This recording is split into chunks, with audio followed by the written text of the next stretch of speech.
Hi friends, special രുചിയിലൊരു ഉണ്ണിയപ്പമാണ് ഞാനിന്നിവിടെ തയ്യാറാക്കിയെടുക്കുന്നത്.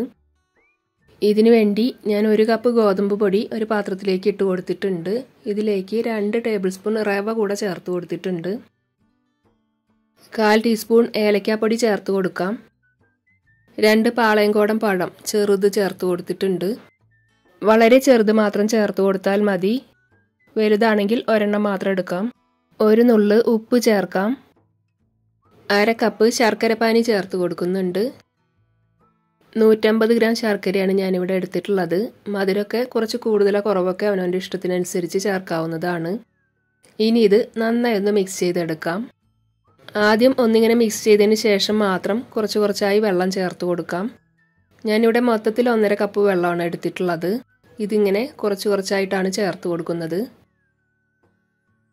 റവ നമുക്ക് വറുത്തതോ വറുക്കാത്തതോ ഏത് വേണമെങ്കിലും എടുക്കാട്ടോ.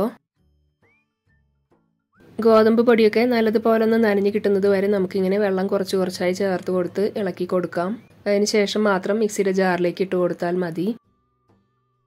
ഗോതമ്പ് പൊടി ഉപയോഗിച്ച് ഉണ്ണിയപ്പം തയ്യാറാക്കുമ്പോൾ ഒരു പ്രത്യേക ടേസ്റ്റ് തന്നെയാണ്. ഞാനിവിടെ റേഷൻ കടയിൽ നിന്ന് കിട്ടിയ ആട്ടപ്പൊടിയാണ് കേട്ടോ ഉപയോഗിച്ചിട്ടുള്ളത്. ഇപ്പം നന്നായി ഒന്ന് വെള്ളമൊക്കെ ചേർത്ത് മിക്സ് ചെയ്തെടുത്തിട്ടുണ്ട്. ഇനി നമുക്കിത് മിക്സിയുടെ ജാറിലേക്ക് ഇട്ട് കൊടുക്കാം. എന്നിട്ട് ഒന്ന് അടിച്ചെടുത്ത് കൊണ്ടുവരാം. പഴം ഒന്ന് മിക്സായി കിട്ടുന്നതിന് വേണ്ടിയിട്ടാണ് ഇങ്ങനെ ഒന്ന് അടിച്ചെടുത്ത് കൊണ്ടുവരുന്നത്. ഇനി നമുക്ക് ഈ പാത്രത്തിലേക്ക് കുറച്ച് വെള്ളം ഒഴിച്ച് അതുകൂടെ ഇതിലേക്ക് ചേർത്ത് കൊടുക്കാം. എന്നിട്ടൊന്ന് അടിച്ചെടുത്ത് കൊണ്ടുവന്നിട്ടുണ്ട്. ഈ ഒരു പാകത്തിനാണ് കിട്ടിയിട്ടുള്ളത്. മിക്സിയുടെ ജാറ് കഴുകി ഒരല്പം വെള്ളം കൂടെ ചേർത്ത് കൊടുക്കാം. ശർക്കരപ്പാനി ഉൾപ്പെടെ മൊത്തത്തിൽ ഞാനിവിടെ 1.5 കപ്പ് വെള്ളമാണ് ചേർത്തിട്ടുള്ളത്. ഇതിലേക്കൊരു 1/4 കപ്പ് ചിരകിയ നാളികേരം കൂടെ ചേർത്ത് കൊടുക്കുന്നുണ്ട്. വളരെ ചെറിയൊരളവിൽ തയ്യാറാക്കുന്നത് കൊണ്ട് നാളികേരമൊക്കെ ഞാൻ അങ്ങനെ തന്നെയാണ് ഇട്ട് കൊടുത്തിട്ടുള്ളത്, വറുത്തിട്ടൊന്നുമല്ല.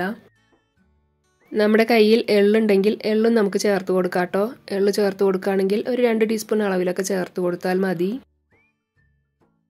ഒരു നോൺ സ്റ്റിക്കിൻ്റെ ചട്ടിയാണ് ഞാനിവിടെ വെച്ച് കൊടുത്തിട്ടുള്ളത്. ഇതിലേക്ക് ഓരോ കുഴിയിലും പകുതി അളവിൽ നമുക്ക് വെളിച്ചെണ്ണ ഒഴിച്ചു കൊടുക്കാം.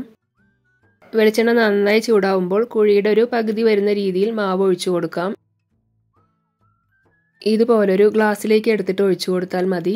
അപ്പോൾ നമുക്ക് വളരെ എളുപ്പത്തിൽ ഓരോ കുഴിയിലേക്കും ഒഴിച്ചു കൊടുക്കാൻ വേണ്ടി പറ്റും. ഇപ്പോൾ ഇതിങ്ങനെ എല്ലാ കുഴിയിലേക്കും ഒഴിച്ചെടുത്തിട്ടുണ്ട്. കുറച്ച് സമയത്തിന് ശേഷം നമുക്കിതൊന്ന് തിരിച്ചിട്ട് കൊടുക്കാം.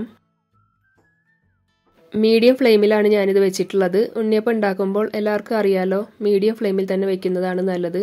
തീ ഒരുപാട് കുറഞ്ഞാലും കൂടിയാലും ഉണ്ണിയപ്പം നന്നായി കിട്ടില്ല.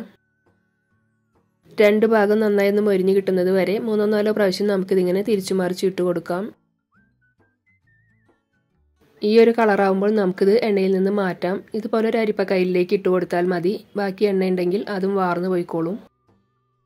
നോൺ സ്റ്റിക്കിൻ്റെ ഉണ്ണിയപ്പച്ചട്ടി ആയതുകൊണ്ട് തന്നെ ചെറിയ വലുപ്പത്തിലാണ് നമുക്കിത് തയ്യാറാക്കി എടുക്കാൻ പറ്റുന്നത്. അതുകൊണ്ട് ഇതിൻ്റെ ഉൾഭാഗം വെന്ത് കിട്ടാത്ത പ്രശ്നമൊന്നും വരുന്നില്ല. മുഴുവൻ മാവും നമുക്കിതുപോലെ തന്നെ തയ്യാറാക്കിയെടുക്കാം. ഈ ഒരു അളവിൽ പൊടിയെടുത്തപ്പോൾ എനിക്കിവിടെ 28 എണ്ണം തയ്യാറാക്കാനുള്ളതാണ് ഉണ്ടായിരുന്നത്. ഇതുണ്ടാക്കി ഉടനെ തന്നെ തീരുകയും ചെയ്തു കേട്ടോ. നല്ല ടേസ്റ്റ് തന്നെയാണ്. മാവ് കലക്കിയ ഉടനെ തന്നെ നമുക്കിത് തയ്യാറാക്കിയെടുക്കാം. 1 മിനിറ്റ് പോലും റെസ്റ്റ് ചെയ്യാൻ വെക്കേണ്ട ആവശ്യമില്ല. ബേക്കിംഗ് സോഡയോ ബേക്കിംഗ് പൗഡറോ ഒന്നും ചേർത്ത് കൊടുക്കാതെ തന്നെ നല്ല സോഫ്റ്റായി ഉണ്ണിയപ്പം തയ്യാറാക്കിയെടുത്തിട്ടുണ്ട്. വീഡിയോ ഇഷ്ടപ്പെടുകയാണെങ്കിൽ ലൈക്ക് ചെയ്യാനും ഷെയർ ചെയ്യാനും സപ്പോർട്ട് ചെയ്യാനൊന്നും മറക്കല്ലേ. ഇനി നമുക്ക് അടുത്ത നല്ലൊരു വീഡിയോയിൽ കാണാം. Okay, thank you.